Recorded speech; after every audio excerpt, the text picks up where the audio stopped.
Hi, everybody. Dan Illman, Matt Bernier. The DRF Bets race of the day for Wednesday, February the 6th. Race number 9 at Gulfstream Park. It's a nice optional claimer at a one-turn mile. You can bet this race and the entire Gulfstream card with the new DRF Bets account. Sign up at bets.drf.com, deposit $50, and immediately wager with $200. Here's the field for race number 9. And remember, you can access free formulator past performances for this race on the Race of the Day event page at drf.com. Download them, handicap along with us. We'll take the field in post position order, and Matt, Bill Mott is on absolute fire. The number 1 Botero came off a year layoff, showed no rust whatsoever first time for Mott, and pretty much dominated a maiden group. It's going to stretch out a furlong here, but should be forwardly placed yet again.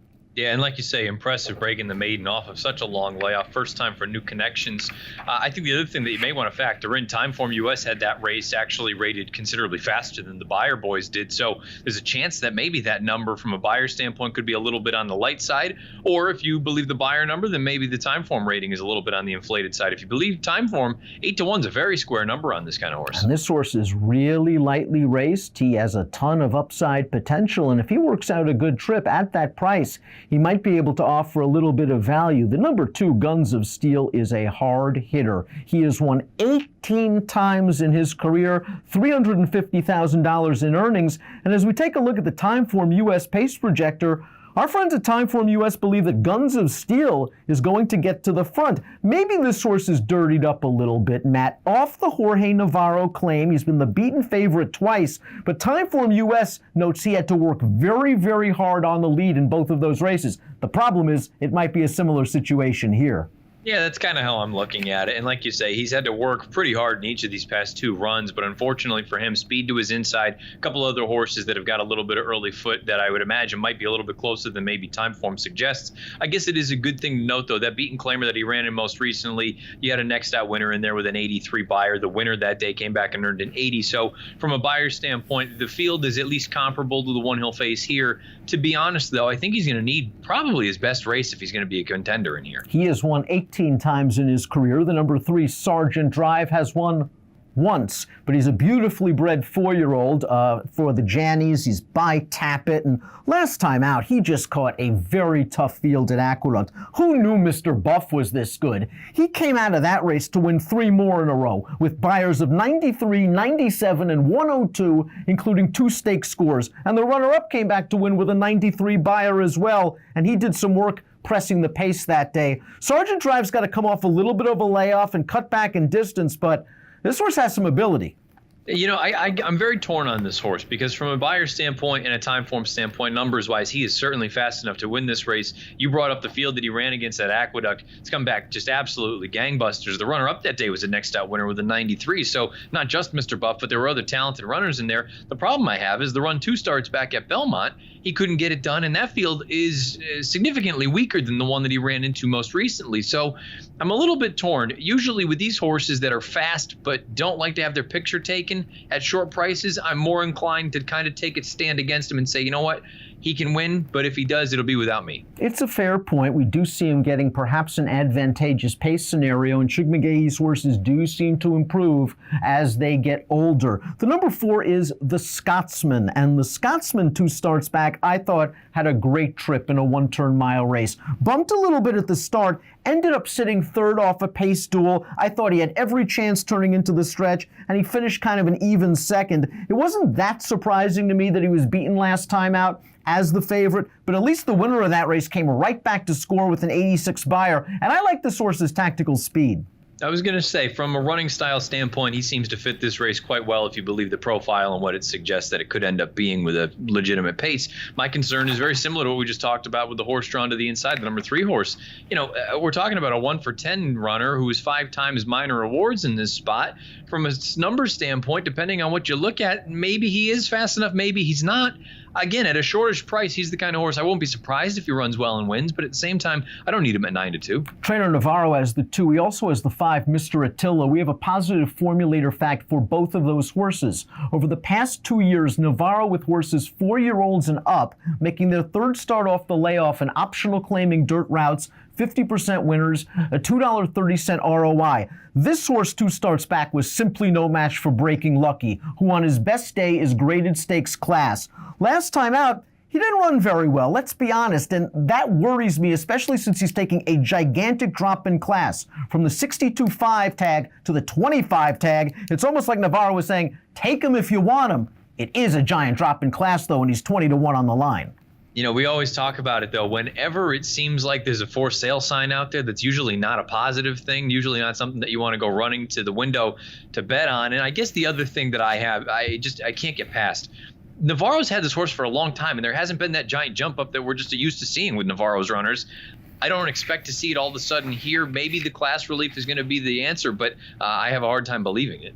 It's the long-awaited return of the number 6 Marconi, who sold for $2 million as a yearling, partly because he's a half-brother to Mucho Macho Man. Marconi was on the Triple Crown Trail briefly last year for Todd Pletcher, a decent third in the Withers, might have been up against the track in the Fountain of Youth, and last time out in the Bluegrass really didn't fire against Good Magic, who came back to run second in the Kentucky Derby with a 99 Buyers speed figure. Marconi seemed like a big goofball as a 3-year-old, a horse that would appreciate maturity, appreciate racing as a 4-year-old. He is coming off a long layoff, however, and this distance might be a bit short. I was going to say the distance is the thing for me. Now, admittedly, I've never really been a huge fan of this horse. I wanted to give him a chance early on. And like you say, he's just been very, very goofy in basically all of his lifetime starts. But at the same time, clearly they thought there was something there with the pedigree as well as the price tag that they paid for him. And if you do look at it just strictly from a number standpoint, early 3-year-old earning the Buyers and time form ratings that he did, it would project actually quite nicely in a race like this. The concern I have is ultimately from a distance standpoint, it just feels like he's going to want every bit of a 1 1/8 to me. And maybe this 1-turn mile is a little bit sharp. Maybe it's a means to an end to get ready for something longer. Grey Bow is the number 7, and he's 30-1 on the morning line because he's a bit slow on paper. But if you give him a fast pace occasionally, and Timeform US predicts this pace will be fast, he can crack the board at a price as he did last time out at 25-1.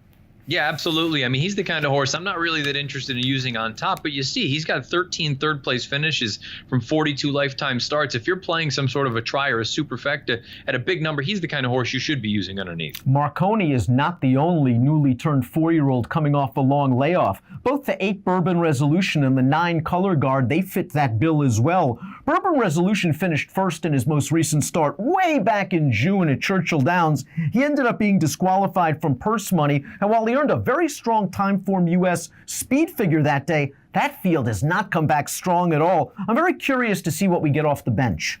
Yeah, I was going to say the concern for me is just the quality of that field. It's been dreadful. The 4th-place finisher, I believe, has the best next out Buyer. And that was with a 71 on turf. So there's a reason that this horse aired and won by 3 lengths. Having said that, if you think he's going to be ready to go off the bench, he is a little bit intriguing at 8-1, a little bit of tactical speed. I do wonder, though, you can't help but notice his best run came there at that 1 1/8. Is he another one that really is going to want some additional distance? Before we get to Color Guard, let's hop over to the 10, Be Gone Daddy, going out for Marcus Vitali. Stretching out slightly last time out. He had a little bit of pace to run at. He passed a few tired horses in the stretch. He's just going to have to run his career best fig, isn't he, in this spot? He's never even Buyered an 80. Yeah, I was going to say, I mean, I hate to make it that simple, but this horse doesn't look fast enough on paper. He's never cracked that. He's never even gone faster than 77. So he's going to need to really take his game to the next level. It is encouraging that a Rad stays aboard, though. Fortune Cookie on the far outside. This is a horse who's seeking the hat trick. He's won his last 2 races against weaker competition. This is a horse that likes to be forwardly placed. Maybe that's not the best tactic in a race like this, but he loves Gulfstream Park. Take out those 2 Gulfstream West races, 3 and 4 starts back, and it seems like this horse, since the claim, has hit the board every time. Yeah, nice horse. I wouldn't talk anyone off this one, especially if you get the 12-1 morning line. Has that tactical ability. Sure, breaking outside's no bargain, but the good news is at a 1-turn mile, you have plenty of time to get over and establish some kind of position before you're hung too wide rounding the far turn. Again, I wouldn't talk anyone off this horse. Let's take a look at our top selections for Wednesday's race of the day. Matt's got a 20-1 shot on top. Color Guard, we haven't seen him since May. That race was on the turf. Throw it out. I don't think that's his surface. Prior to that, that was a pretty live race at Hawthorne that he won. Yeah, it certainly was. You had a couple of next out winners coming out of that race. Now, admittedly, with kind of light buyers, a 72 on grass, a 62 on the main track. But my real reasoning here is I'm not sold on any of the shorter prices. I don't think there's any sort of significant edge. They are certainly more likely winners. But really, I'm going back to that Oaklawn race 3 starts back. If you believe the 83 buyer or the 108 raw time form rating, either of those, I think, put him right there, at least give him a puncher's chance. I'll put it this way. I think he's going to outrun his odds. Maybe he doesn't win this race, but I think he can hit the board and get you a piece if you're playing an exotic. And I also like that, look, he's won fresh off the bench in the past. He won back at Oaklawn there in January of last year. So I'll take a shot here. Again, not the most likely winner, but I'll play a little bit to win on him. And I also do think there's a real chance that he can hit the board. Give me numbers. In this spot, I'm going to go 9, 3, 4, and 1. Marconi might find this distance a bit short off the layoff, but if the Timeform US pace projector is correct, he's going to get some pace to rally into. They spent $2 million for him for a reason. I wonder if they're going to waste a prep race on him off a long layoff. I think they want to start seeing results. He worked with Coppertown, according to Mike Welsh, our expert workout analysis on January the 12th. And while no match for Coppertown that day, since that workout, he's reeled off 3 bullets in a row. So maybe either got mad that Coppertown bested him, or maybe he's slowly rounding back into form. The problem is price. He's 7-2 on the morning line. I don't think we get that at post time, and I really wouldn't want to play him at too much less than the 7-2. I'll go 6-3-8-9 in Wednesday's DRF Bets Race of the Day. And it's called the DRF Bets Race of the Day because we want you to sign up to a DRF Bets account. Because when you do, it's a good deal. You deposit 50 and you bet with 200 at bets.drf.com. An approximate post time for Rainham and 9 at Gulfstream Park on Wednesday, 4:41 Eastern. Best of luck.